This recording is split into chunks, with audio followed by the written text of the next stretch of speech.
I get comments like this from Christians a shockingly large amount. I mean, it's weekly. People will say, "Oh, I obey the laws of God, but not the law of Moses." Those are two completely different things. And when people say this to me, it is a clear indication, not trying to be rude, but it's a clear indication that they either haven't read the Bible or didn't comprehend at all what the Bible was saying.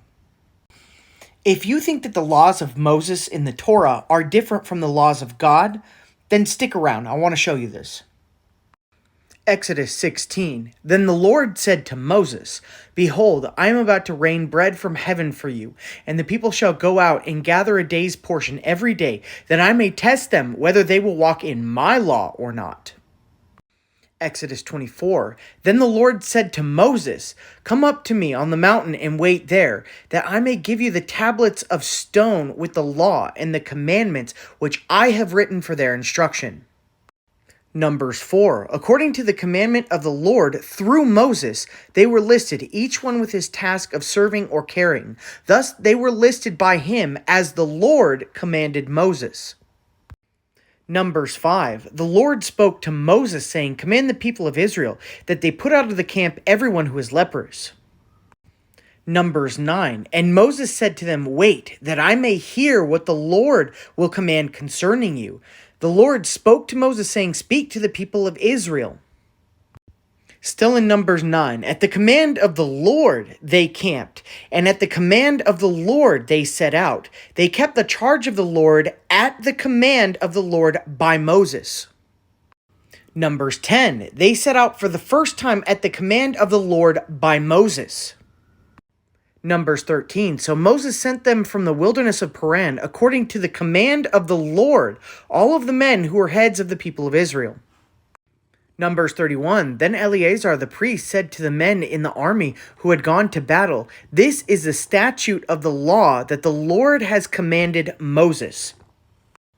Joshua 22, so the people of Reuben and the people of Gad and half the tribe of Manasseh returned home, parting from the people of Israel at Shiloh, which is the land of Canaan, to go to the land of Gilead, their own land of which they had possessed themselves by command of the Lord through Moses.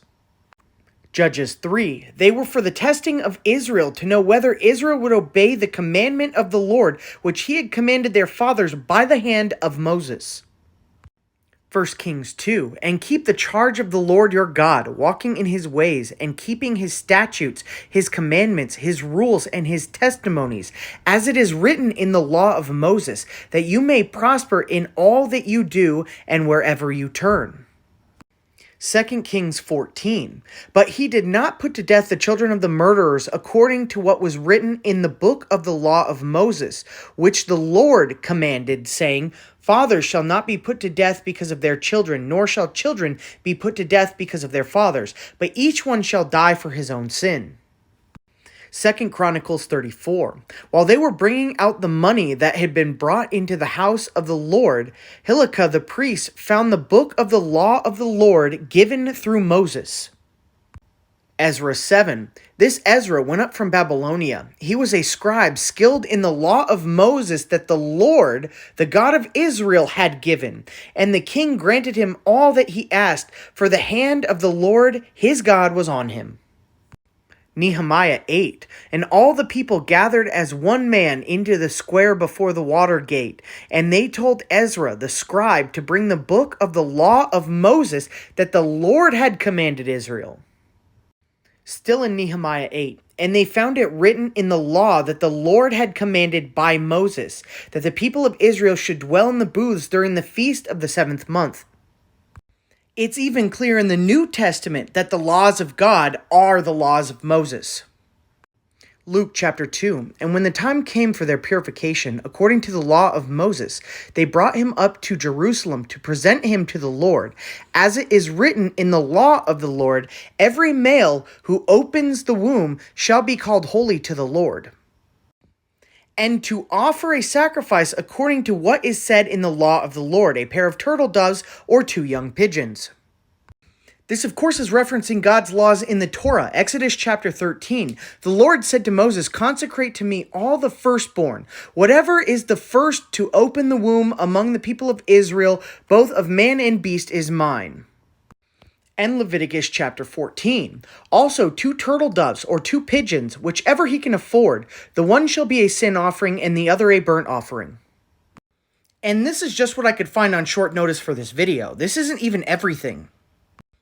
If you've actually read the Bible, you cannot believe that the law of Moses is different from the law of God. They are clearly one and the same, according to Scripture, not my opinion.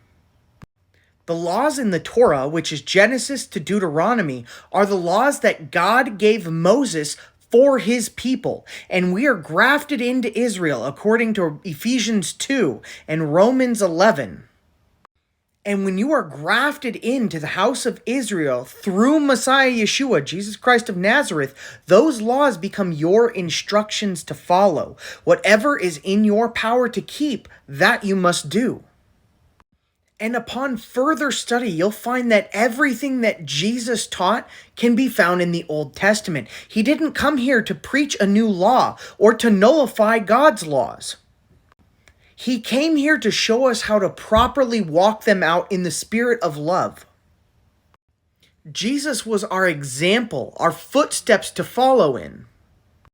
I encourage each and every one of you to study the Bible for yourselves, from front to back. Take all of man's doctrine and just get it out of the way and read the Bible for what it says. Study it, swallow it, just meditate on it. Everything in God's laws in the Torah is for our good, for our instructions, and we look to Jesus for how to walk those out. There may be things in the law that are hard for you to understand, and that's okay.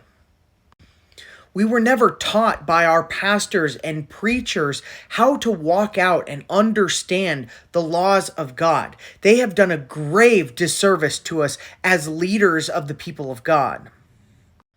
But just take your time when you don't understand something. Look for the cultural context. Look for answers in the New and Old Testament. And understand one thing. Even if you don't understand it, you need to look at the laws how David saw them. Psalm 19, the law of the Lord is perfect, reviving the soul.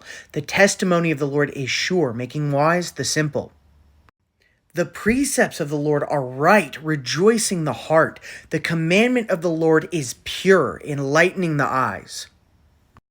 There's a reason David was called a man after God's own heart. He understood how good and how pure the laws were. The laws in the Torah that God gave to Moses are a good thing. They're not a bad thing. And unfortunately, in our mainstream churches, that's not what pastors teach. But what the Bible preaches and what pastors preach are two different things, unlike the laws of God and the laws of Moses.